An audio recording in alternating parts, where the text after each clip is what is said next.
I'm Peter, by the way. Doctor Strange. Oh, using your made-up names. Then I am Spider-Man. Avengers Infinity War is by far the most ambitious movie we've ever made. It really is the start of the culmination of, at this point, 19 Marvel Cinematic Universe films, and will feature almost every hero that we've introduced into the universe all in one movie. One of the great joys of reading a Marvel comic is flipping through a Spider-Man comic and suddenly the Hulk appears. That is great fun, and up to that point, it had never been done in a movie before, which is why 10 years ago, Sam Jackson walked into Tony Stark's living room and said, "You're part of a bigger universe, you just don't know it yet."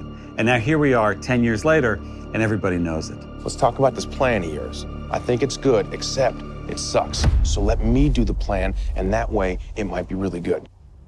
Wow.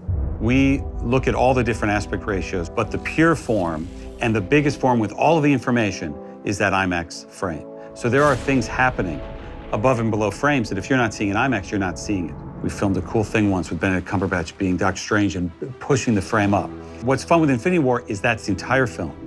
Because when you have a storyline this big, and when you have the promise of a culmination of all these different storylines, we wanted to tell it in the biggest format possible. The end is near. The IMAX screen has a different height than a traditional movie screen. Those that go to an IMAX theater will see a much taller view of the image. So if you're in a traditional theater, it's going to be narrower. If you're in an IMAX theater, it's going to be expanded. There's more information in the frame. There's more storytelling to look at. You see more of the characters, you see more of their powers, you see more of the scale of the film. So it's just presented on a much grander frame than a traditional movie theater. We got one advantage. He's coming to us. We have what Thanos wants, so that's what we use. We have characters in this movie like Thanos who are taller than normal human beings are. When you're framing those kind of characters in the same frame, it can become really challenging with a normal aspect ratio to like hold those height differentials in a single frame. And it forces you into certain angles and certain types of frames and lens choices.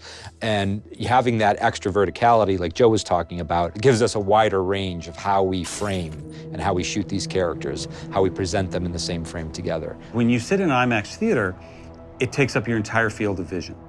And you begin to forget that there even are borders.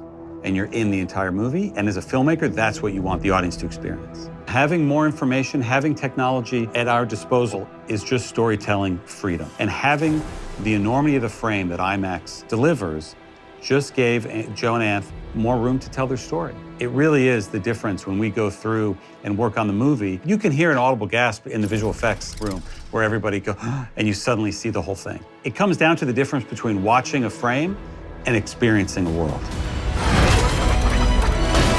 I hope they remember you.